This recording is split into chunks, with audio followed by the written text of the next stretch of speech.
So hi everybody, this is my one of my latest production, It is an Ansaldo Fossati TCA-70 completely scratch build item that took nearly 200 hours to be completed, and I'm really happy with it because it really grabs the look of this Italian tractor of I think it was from the 50s, in the beginning.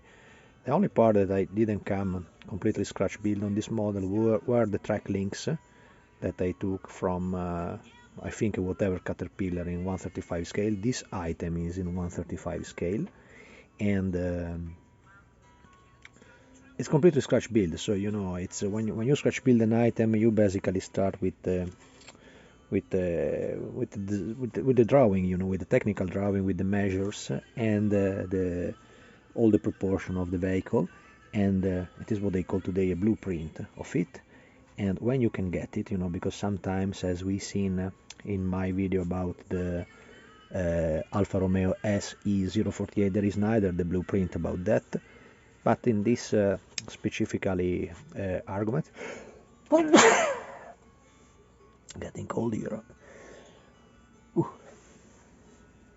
Sorry for that, but I mean, for the Ansaldo Fossati, I was able to find some technical drawings about it, and that's it. It's very similar to another subject that I made nearly identical, but not completely identical, to the TCA-70 that I previously made.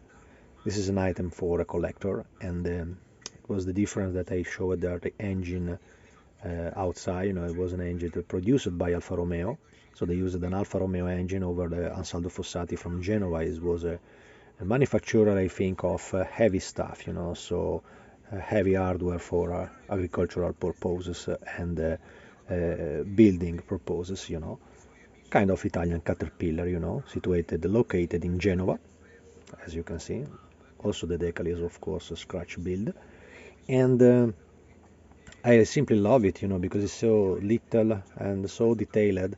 Those little models, I really don't understand why manufacturers don't produce a simple kit of these items. They are Italian, they are used all over the world, because they have been sent to Africa, to Asia, all over anywhere, and they are still all of them working. They had absolutely no electronics at all. I think the electronics is the 3 cables. I placed them 1, 2 and 3 on the other front light. That is providing the front light, plus some little sparkling for the engine, diesel engine of course, and it's simply lovely. It's simply lovely. It's quite a bit tricky and complicated to recreate properly the dimensions of and the wheels for the main tracking gear, down there, and as well as the interior. I had to add some little tags inside for the commands. There are the main levels for mostly for the locking of the left and the right track, and the pedal, the brakes.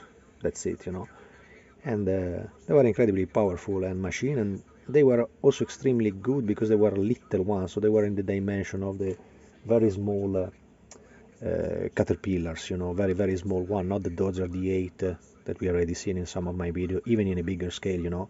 These were quite little, so it was a machine very easy to handle and can maneuver in short places.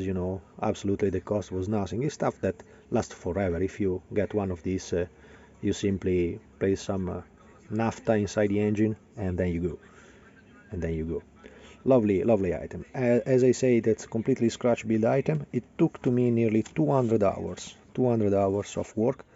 It's approximately 4 to 5 months of working random, because then it's extremely stressing, extremely complicated to create from scratch nearly all the parts of this vehicle. So when you see it complete, it's an item that is long, how about, we are talking of 10 centimeter items, but when you have to scratch build, it's like to build up a clock. So extremely hard and complicated.